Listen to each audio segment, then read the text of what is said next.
I'm Allison from MuchMusic.com, and I'm so excited to be here with Jason Segel. Thanks. I'm excited to be here with you as well. I'm a huge fan. Oh, liar, thank you. So, the Muppets. Oh my God, you've talked about the Muppets for a long time. Yeah, I have, right? It was kind of the only way I knew I could get it made, is just by willing it into existence. Because I knew that I would look really stupid if it never got made once I talked about it so much. So I had to. Disney wouldn't do that to you. No, exactly.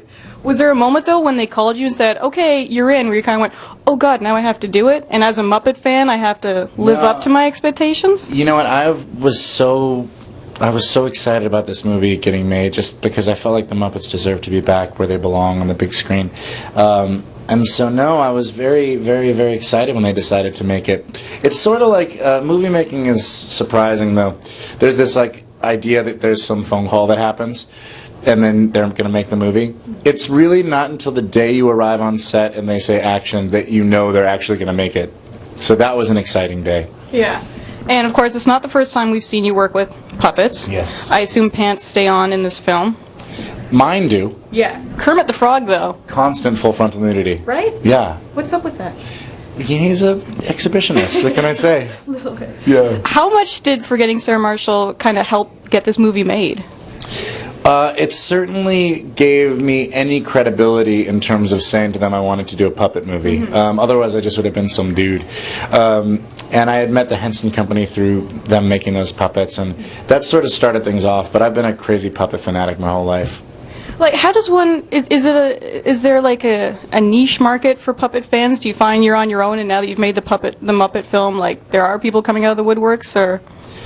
The love for the Muppets is sort of indescribable. As soon as they announced that they were making this movie, people definitely came knocking. We didn't have to make many outgoing calls to get our cameos and things like that. Well, I wanted to ask you, the cameo list is huge, and I won't name any of them because it's a surprise and everything. I think it's more fun that way, right? Yeah. Were you surprised by how many people love the Muppets, or it's kind of expected? It's an awesome franchise. I think the Muppets are a lot of people's first exposure to comedy, especially comedians. You know, you're a kid, and they're the first thing you see that feels kind of edgy. You know, there's this sense of controlled chaos that could bubble over at any second, and it's fun, and in a weird way you feel like you're being naughty when you get to watch the Muppet Show. And I think that's where a lot of people fell in love with comedy. Yeah. I always liked that the Muppets were like Bugs Bunny, where you could watch them as a kid and you could watch them as an adult, and it was two different experiences, but they were both good. Absolutely. And you know who does it as well as anyone is Pixar. Yeah. Toy Story 3, for kids that's a movie about giving up your toys, and for adults that's a movie about giving up your kids. Yeah. And for me it's a movie about crying in the theater. Yeah, I know, tell me about it. Yeah, that movie just was the epitome to me of what we were trying to accomplish, of a whole family enjoying something together and walking out of a theater having had a shared experience. That's pretty special. Right. Yeah. And Amy Adams is in the film, which is huge. God, and you wrote the part for her, right? I did. I couldn't imagine anyone else doing it. She's capable of anything, but after I saw Enchanted, her singing and dancing, and she's so game, and a fellow redhead, by the way. Gingers represent. Do you know I grow a bright ginger beard? Oh. I am half Irish. I don't believe it. Grow it in. Let's see. All right, deal. Absolutely. Were you worried at all that she wouldn't say yes, or did you already talk to her about it? I was worried about that she wouldn't say yes, so Kermit and I sent her a DVD where we basically pandered to her and begged her to do the part. It's just me and Kermit begging Amy Adams to do the movie. This is kind of like they're just talking about it until Disney gives it to you? Yeah, basically. Absolutely. Yeah. And the cast of the Muppets has been pretty much the same over the past few decades, but there's a new Muppet now, your brother Walter. Yes. Is Walter kind of how you would see yourself if you were a Muppet? Yeah, Walter is an analog of myself. Wide-eyed, naive, innocent, just crazy Muppet fan who believes anything is possible, and is set out to bring the Muppets back to their former glory, which is very much how I felt, you know. Yeah. And did you get to see the whole process of how Walter was made? Were you like, I assume there's a big process for this, of making the actual Muppet. Yeah, well, we got to work with an amazing group of puppet makers. Puppet Heap is their name, and I believe they're out of New Jersey, but they you know, a lot of the puppets were some of the original puppets, and then they built and refurbished these puppets just beautifully. And Walter is like the cutest thing I've ever seen in my life. I think kids are going to like have Walter toys, I hope. Yeah, I think so. Yeah.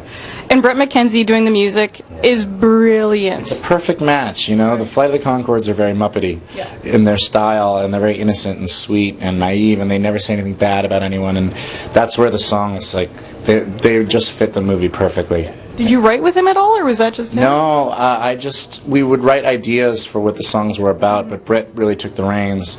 And then I sang and danced them. I did some singing and dancing. Worked him. I worked them, dude.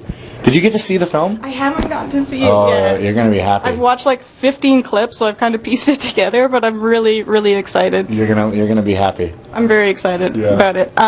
Your marketing for the film has been brilliant. Thank you, and I must say, I wish I could take credit for that, but that is, talk about people coming out of the woodwork who love the Muppets. Yeah. The marketing team at Disney did not treat this like it was just another film. Yeah. They love the Muppets.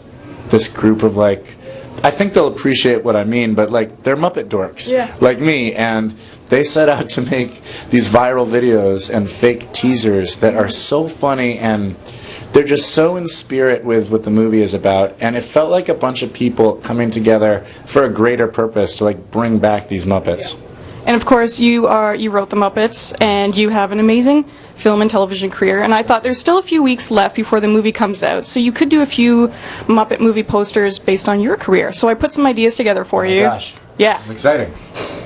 So the first one is "I Love You, Grumpy Old Cynical Man." Oh my gosh, that's amazing. Fantastic. So that's number 1. Yeah. Number 2 is a more recent one, "Bad English Teacher."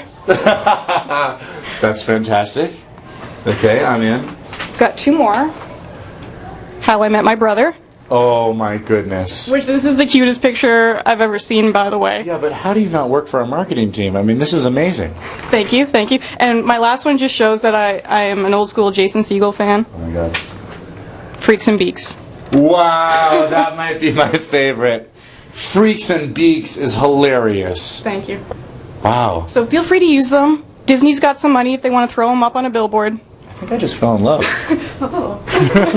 They worked. They worked. Well, it was wonderful talking to you. Good luck with the movie. I can't wait to see it. It's Thank going to be you. amazing. November 23rd. That's right. Not Thanksgiving in Canada, Thanksgiving in the U.S., but we will still see it. Okay, sounds good to Yeah. me.